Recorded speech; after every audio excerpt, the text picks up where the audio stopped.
এই তরুণ প্রজন্মকে বোঝাতে হবে যে শুধুমাত্র বাংলাদেশের মানুষের জন্য নয়, বরং নিজের সেভেন সিস্টার্সকে সেভ করার জন্য কিভাবে ভারত এই মুক্তিযুদ্ধে অংশগ্রহণ করেছে।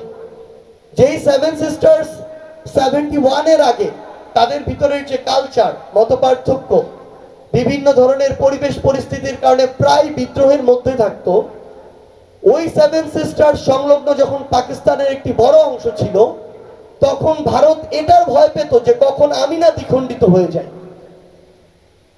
সেই ভারত এটার ভয় থাকতো যে আমার বাংলাদেশের এখন তিন পাশে যেমন ভারত, একইভাবে ভারতের তিন পাশেও এই ভূখণ্ডের বাংলাদেশ আছে।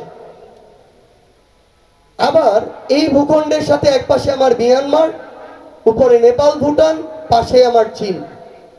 ভারতের মনে তখন এই ভয়টা এবং এই স্বার্থটা সবচেয়ে বেশি ছিল যে এখন যদি এই সুযোগে আমি পাকিস্তানকে দ্বিখণ্ডিত না করতে পারি, কিংবা এই সহযোগিতাটুকু না করে আমি আমার নিজের সার্বভৌমত্ব রক্ষা করতে পারি, তাহলে কখন না আমি দ্বিখণ্ডিত হই।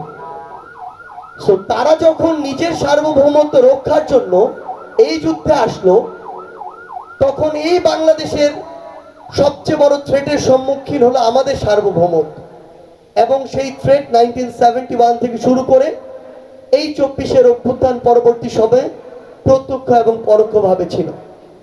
আমাদের এই তরুণ প্রজন্মকে বোঝাতে হবে যে 71-এর পূর্বে এবং পরে আন্তর্জাতিক যে আমাদের রাজনৈতিক পরাশক্তিগুলো, তাদের যে লবিংগুলো, সেখানে ভারতের সাথে রাশিয়ার কথা বলি, আমরা পাকিস্তানের সাথে চায়না, আমেরিকার কথা বলি, কিংবা আমরা সাউথ এশিয়ার যে অন্তর্নিহিত যে আমাদের রাজনীতিগুলো ছিল, যে বিভিন্ন গ্রুপগুলো ছিল, এগুলোতে নিজের যে ক্ষমতা সেটি টিকিয়ে রাখার জন্য ভারত কিভাবে এখানে অংশগ্রহণ করেছে, এবং সেটি সেই স্বার্থগুলো না থাকলে ভারত যে এই মুক্তিযুদ্ধে অংশগ্রহণ করতো না, এগুলো আমাদের তরুণ প্রজন্মের সামনে তুলে ধরতে হবে।